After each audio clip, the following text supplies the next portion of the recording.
હીરાનગરી સુરત શહેરમાં 10 લાખથી વધુ રત્ન કલાકારો પોતાની મહેનત અને હીરા પરખવાની આવડતથી દુનિયામાં સુરતનું નામ રોશન કર્યું છે। જો કે હાલમાં હીરા ઉદ્યોગ પર આવેલી મંદી વચ્ચે રત્ન કલાકારો આર્થિક ભીસમાં મુકાયા હોય જેઓ માટે સરકાર પાસે 6 માંગણીઓ કોંગ્રેસ દ્વારા કરાઈ હતી। સુરત શહેર અને જિલ્લા કોંગ્રેસ સમિતિ તથા ગુજરાત કોંગ્રેસ સમિતિ દ્વારા યોજાયેલી પત્રકાર પરિષદમાં જણાવાયું હતું કે હીરાનગરી તરીકે વિશ્વવિખ્યાત સુરત શહેરમાં 10 લાખથી વધુ રત્ન કલાકારો પોતાની મહેનત અને હીરા પારખવાની આવડતથી દુનિયામાં ભારતનું નામ ચમકતું રાખવામાં મહત્વપૂર્ણ યોગદાન આપી અબજો રૂપિયા વિદેશી હુંડિયામણ રડી આપે છે। તેમજ વર્ષ 2001નો ભૂકંપ હોય કે કારગિલ યુદ્ધ હોય, કેદારનાથ અને કેરળની કુદરતી આપદા હોય, જ્યારે સમાજ કે દેશને જરૂર પડી ત્યારે રત્ન કલાકારોએ ઉદારતા સાથે તન મન ધનથી દેશ અને સમાજને સહયોગ પૂરો પાડ્યો છે। પરંતુ હીરા ઉદ્યોગમાં આજે જ્યારે મંદીનું વાતાવરણ સર્જાયું છે ત્યારે સૌથી વધુ ભોગ રત્ન કલાકાર અને તેના પરિવારજનો બને છે। તેમની રોજી અને રોજગાર છીનવાયા છે, આર્થિક અને સામાજિક મુશ્કેલીઓ ઊભી થાય છે। કેટલાક રત્ન કલાકારોએ આવા સંજોગમાં મોતને પણ વહાલું કરી લીધું અને પરિવાર નિરાધાર બન્યા।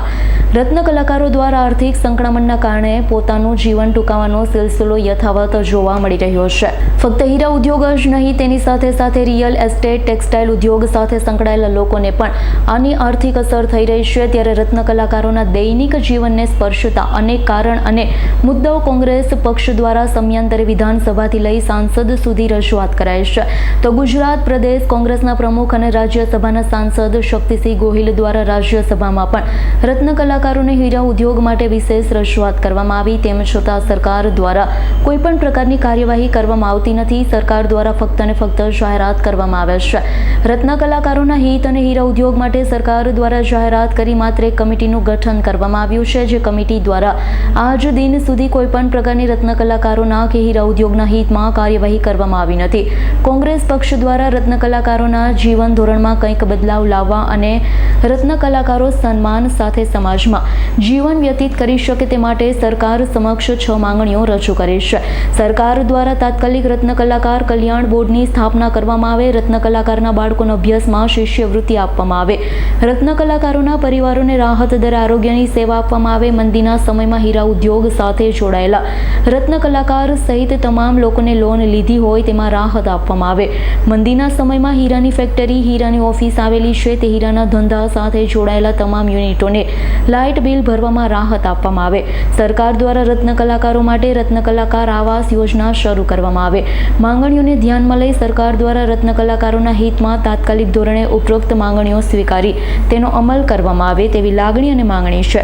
સ્વતરે પૂર્ણ કરવા વિનંતી છે। જો આમ કરવામાં સરકાર નિષ્ફળ રહેશે તો આગામી દિવસોમાં સુરત શહેર જિલ્લા કોંગ્રેસ સમિતિ દ્વારા રત્ન કલાકારોને સાથે લઈ સરકારની સામે આંદોલન કરવામાં આવશે, જેમાં કંઈ પણ ઘટના ઘટશે કે જે કંઈ પણ થશે તેની સંપૂર્ણ જવાબદારી સરકારની રહેશે। સુરતનો હીરા ઉદ્યોગ એ સમગ્ર ભારતમાં નહીં પણ વિશ્વમાં વખણાયેલો ઉદ્યોગ છે, પરંતુ છેલ્લા 2 વર્ષથી જે પ્રકારની મંદીના માહોલની પરિસ્થિતિ ઊભી થઈ છે એના કારણે છેલ્લા 2 વર્ષમાં તમે જો તો 70થી 80 જેટલા રત્ન કલાકારોએ પોતાની આર્થિક પરિસ્થિતિના કારણે જીવ ગુમાવવો પડ્યો। એ પ્રકારનું પરિસ્થિતિનું નિર્માણ થયું છે।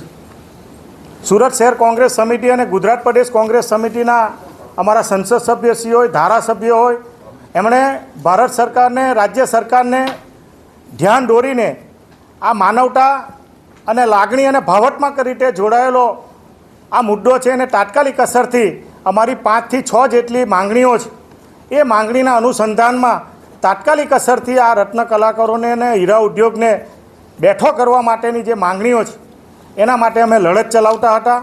સરકારશ્રીએ જે કમિટીનું ગઠન કર્યું છે એ કમિટીએ જે પ્રકારની ગંભીરતાથી રત્ન કલાકારોના હિતમાં કે હીરા ઉદ્યોગના હિતમાં કોઈ નિર્ણય કરવો જોઈએ એ નિર્ણય ન કરતા ફરીવાર અમો આપની વચ્ચે આવીને સરકારશ્રીનું ધ્યાન દોરીને આવનારા દિવસોમાં રચનાત્મક ધારાસભ્યશ્રી, સંસદ સભ્યશ્રીને રૂબરૂ મળીને આવેદનપત્ર આપીને અને એના પછી કોઈપણ પ્રકારના પગલાં ન લેવામાં આવે તો મુખ્યમંત્રીશ્રી કે બીજા પણ એવા કાર્યક્રમો આપીને સુરત શહેરના જે કોઈ રત્ન કલાકારો છે એના હિતમાં આવનારા દિવસોમાં લડત ચલાવવાના છે। અને એ અનુસંધાનમાં ભારતીય રાષ્ટ્રીય કોંગ્રેસ, ગુજરાત પ્રદેશ કોંગ્રેસ સમિતિ અને સુરત શહેર કોંગ્રેસ સમિતિને અમે વતી લોકોને પણ આહવાન કરીએ છીએ કે જે શ્રેષ્ઠીઓ સુરત શહેરને ઊભું કરવા માટે હીરા ઉદ્યોગ જે તમારી ચમક છે અને હીરા ઉદ્યોગે પણ આ સુરત શહેરને મોટું નામ આપ્યું છે, તો એના માટે આપસી પણ આ સમિતિમાં આવો અને જે કોઈ આપના સૂચનો હોય અને રત્ન કલાકારોના હિતમાં તમે લડતમાં ઊભા રહ્યો એના માટેની અમે આજે પ્રેસ કોન્ફરન્સ રાખવામાં આવી. Bureau report S9 news Surat. અમારી તમામ માહિતીથી અપડેટ રહેવા માટે જોડાયેલા રહો S9 ન્યૂઝ સાથે.